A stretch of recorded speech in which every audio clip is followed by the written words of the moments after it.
ایک بہت ہی اہم سوال ہم سے جو پوچھا گیا ہے کہ آج کے دور میں بہت سے ویلفیئرز اور بہت سے ادارے اجتماعی قربانی کرتے ہیں جو کہ وقت کی صورت میں ہوتی ہے، یعنی حصہ دار اپنے پیسے دے دیتا ہے اور ویلفیئر جو ہے وہ ان تمام گوشت کو ذبح کر کے جانوروں کو خود تقسیم کرتی ہے۔ تو اس سلسلے میں ہم سے کسی ساتھی نے پوچھا کہ اس میں کیا احتیاطیں ہونی چاہیے، اور حصہ داروں سے جو ہم پیسے وصول کرتے ہیں تو ان میں بہت سارے لوگ بہت ساری معلومات بھی حاصل نہیں کرتے، بعض لوگ بد مذہب بھی اس میں شامل ہو جاتے ہیں۔ تو اس حوالے سے احتیاط قربانی میں حصہ داری کے حوالے سے بھی اور گوشت کی تقسیم کے حوالے سے بھی ارشاد فرما دیں۔ ایسا میں پہلے عرض کر چکا ہوں آپ سے، ابھی حصہ داری کے حوالے سے ہی میں نے آپ سے یہ عرض کیا تھا کہ جب حصے دار قربانی کر لیتا ہے اور وہ حصے تقسیم ہو جاتے ہیں تو ہر حصے دار کو اپنے گوشت کے لیے یہ اختیار ہوتا ہے کہ وہ اسے خود استعمال کر لے، کسی کو ہبہ کر دے اور ابا میں تقسیم کر دے، اسے اختیار ہوتا ہے۔ تو یہ وہی اختیار ہے جو اس حوالے سے بعض لوگ استعمال کرتے ہیں کہ اللہ تعالیٰ نے ان کو دیا ہے، وہ سارا سال الحمدللہ گوشت کھاتے ہیں، تو وہ سوچتے ہیں بھئی ٹھیک ہے غربا اور فقراء میں تقسیم ہو جائے، تو وہ وکیل بنا دیتے ہیں ویلفیئر کے بعض ذمہ داران کو کہ بھئی آپ ہماری طرف سے قربانی کر دیں۔ لیکن اس سلسلے میں شرعی تقاضوں کا پورا کرنا اور قربانی کرنے والے کو اس پر مطمئن ہونا یہ بہت ضروری ہے۔ یعنی محض اعتبار کر لینا جبکہ صاف دکھ رہا ہے کہ ایک شخص شریعت کے احکامات سے وابستگی بھی نہیں رکھتا ہے اور اس کی پابندی کی اس سے توقع بھی نہیں کی جا سکتی ہے، ٹھیک ہے، ایسی صورت میں لوگوں کا صرف جان چھڑانے کے لیے کسی کو قربانی کے لیے وکیل بنا دینا درست نہیں ہوگا۔ ظاہر ہے وکیل بنانے کے کچھ شرعی تقاضے ہیں،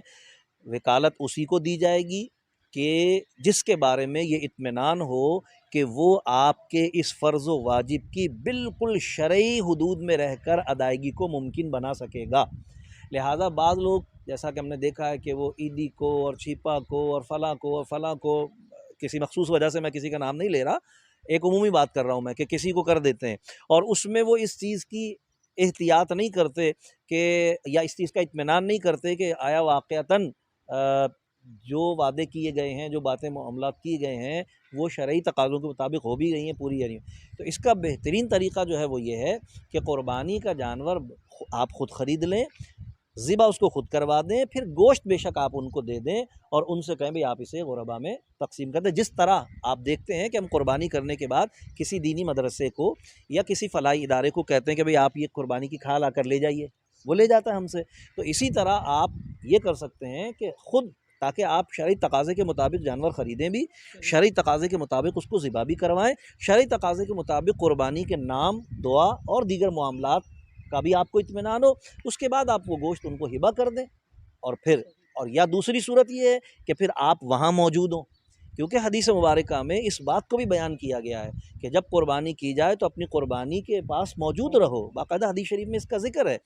ابن ماجہ شریف کی حدیث ہے، حضور علیہ السلام کا فرمان ہے کہ جب تم قربانی کرو تو قربانی کے پاس، بلکہ قربانی گھر میں کرنے کے فضائل بھی بیان کیے گئے ہیں اور کہا گیا ہے کہ جس گھر میں قربانی ہوتی ہے اس میں رحمتوں اور برکتوں کا نزول ہوتا ہے۔ ٹھیک ہے بعض گھر چھوٹے ہوتے ہیں، ممکن نہیں ہوتا، علماء نے فرمایا کہ وہ جہاں بھی کرے گا تو کیونکہ وہ قربانی اس گھر کے گھر والوں کی طرف سے کی جا رہی ہے تو انشاءاللہ وہ برکات اس کو ملیں گی۔ لیکن جان بوجھ کر ایسا کرنا سہولت ہونے کے باوجود اور جان چھڑانے کے لیے یا نفاست اور نزاکت دکھانے کے لیے ایسا کرنا یا اپنی امارت کو ظاہر کرنے کے لیے ایسا کرنا، یقیناً یہ شرعی تقاضے کے خلاف ہے۔ لہٰذا میں تو یہی کہوں گا اور میں اپنے متعلقین سے یہی کہتا ہوں، اور محتاط علماء کرام یہی فتویٰ دیتے ہیں کہ اس سلسلے میں احتیاط کرنی چاہیے۔ ہاں دینی مدارس میں اگر آپ ایسا کرتے ہیں تو پھر تو بات سمجھ میں آتی ہے، کیونکہ وہاں پر علماء موجود ہوتے ہیں، ان کی نگرانی میں وہ کام ہوتا ہے۔ تو اگر آپ کسی عالم دین کو اپنا وکیل بنا دیتے ہیں کہ وہ فلاں مدرسے میں ہے تو آپ مدرسے میں ہی جانور لے آئیے، وہیں پر یہ ہمارے نام ہے، آپ قربانی کر دیجئے اور وہیں بچوں میں، طلباء میں اس گوشت کو تقسیم کر دیں یا ان کے استعمال میں لے لیں، تب تو درست ہوگا۔ لیکن جو عمومی طور پر ویلفیئر ہمارے یہاں پائی جاتی ہیں ان میں تو لوگوں کے مسلمان اور غیر مسلم ہونے کا بھی یقین نہیں ہوتا۔ پچھلے ادوار میں